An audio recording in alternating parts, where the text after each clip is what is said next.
Sometimes during construction we can tear into something and then we get into a much bigger job than what we originally expected. Whenever we started this job, we took out the French doors here, the double doors, and once we took that out we realized that there were some construction problems with the door that had been covered up previously by the person that installed the doors to begin with. So we had to reframe the building, remove some wood, and we actually had to build a header that's on the interior. So sometimes you have to plan for those little extras that happen in construction. Just prepared the front door too. We got into, or the patio door.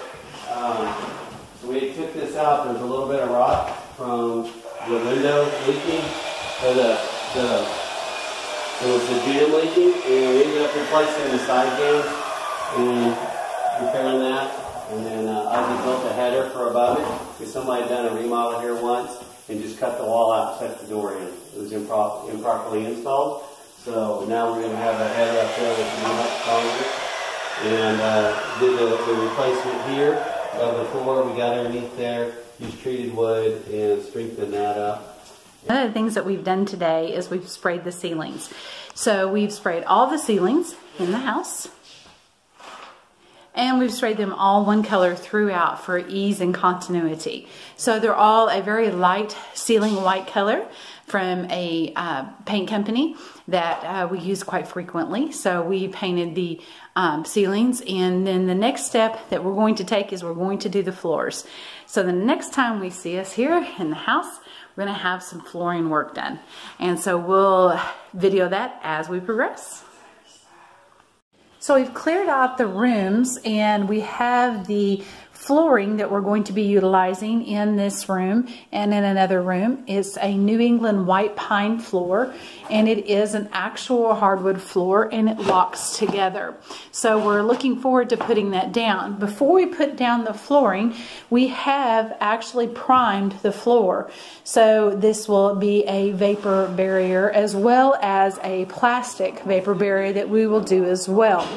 So if we come into the main living room, we have Charlie and Neftali working. Say hi, guys. Hello. This is one of our workers, Neftali. And they're getting ready and completing the priming of the floors. Okay, today we're doing hardwood floors. It's actually New England style pine. They do get harder as they're walked on, so people might say they're not hardwood floors, but it can actually become the hardest floor over time because of the way they're made.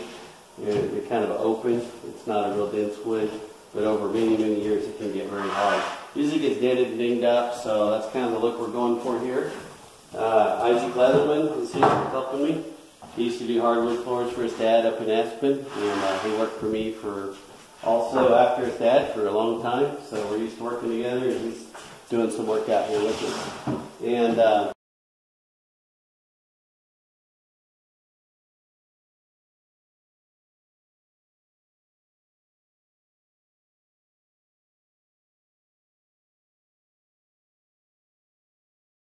black and white diagonal tile on it, but we've got it covered up now because we're going to do some painting. And we did the subway tile, and we also installed that window up top there to give it a little bit of a vintage feel. Then we're going to be painting all the ceilings one color, and this room is just going to be painted on the sheetrock walls. The homeowner is looking for just the right sink. She is looking for a sink that is going to be more along the lines of something that's completely unusual. She's looking for maybe like a sewing table or some type of a wood table with some metal elements, because the bathroom, she feels, is a little bit plain because it's basically black and white, and that will give it a richness to it that will add an element of uniqueness to it, and it will be her own particular flavor and flair.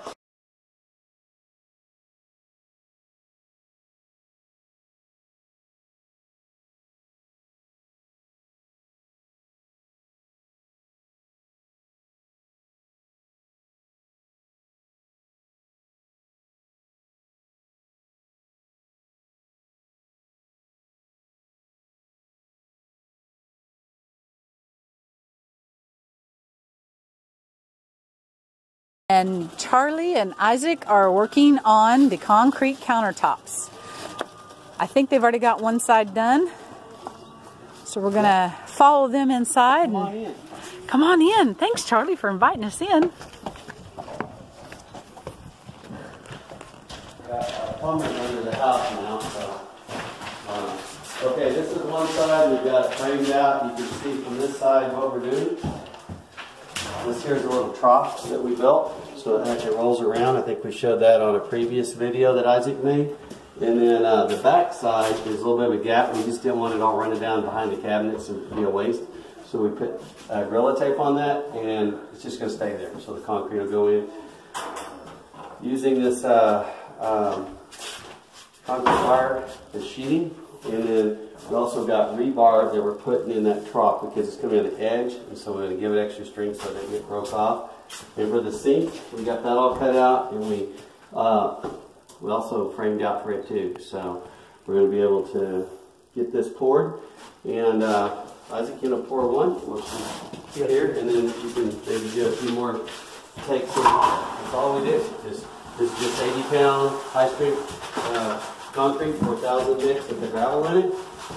And we just, once you get a little bit spread out like this, we'll lift this up just a little bit and get that kind of in the middle of the rock. So it's kind of floating just a little bit, with some rocks under it. And then like on the edges, I'll push a little down in there. And that way the rebar doesn't fall to the bottom. So let's get some of the rocks in there. Now we'll grab the rebar behind you. And then put it right in there. Keep it off the face though, so it doesn't show up later. So, because we're going to have that face is going to be showing. So the rebar's laying right in the middle. That'll hold that entire piece together. The concrete's going to come all the way to the top of that. I'll push a little more over in here too, so I can lay the rebar that runs full length also. Isaac's been working out today, whether you like it or not. So,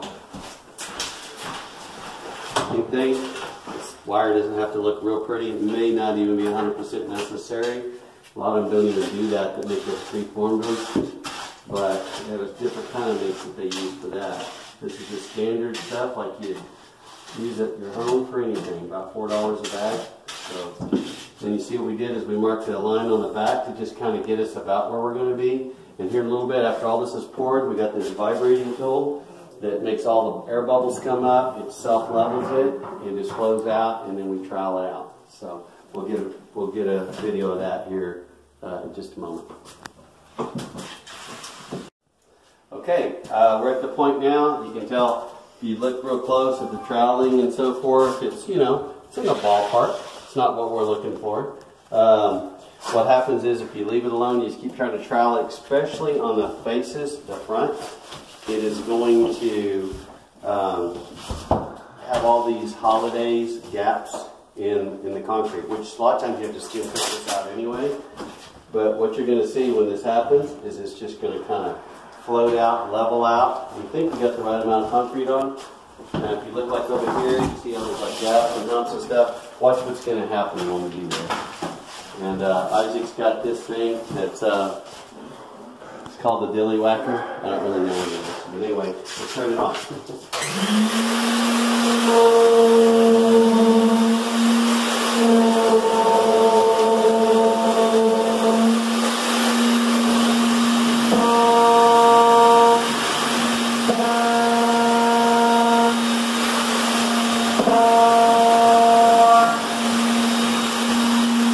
Watch this level out now.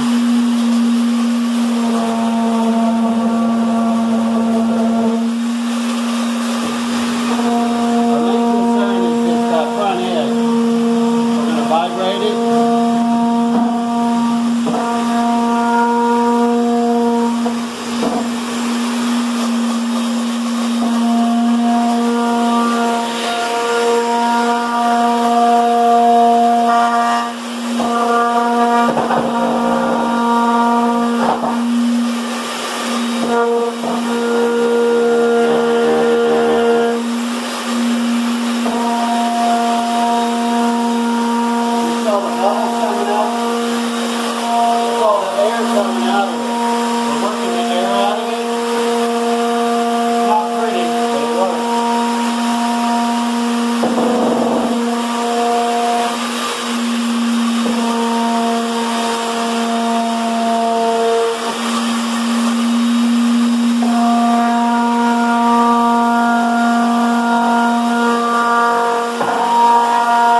Thought my hand was burning.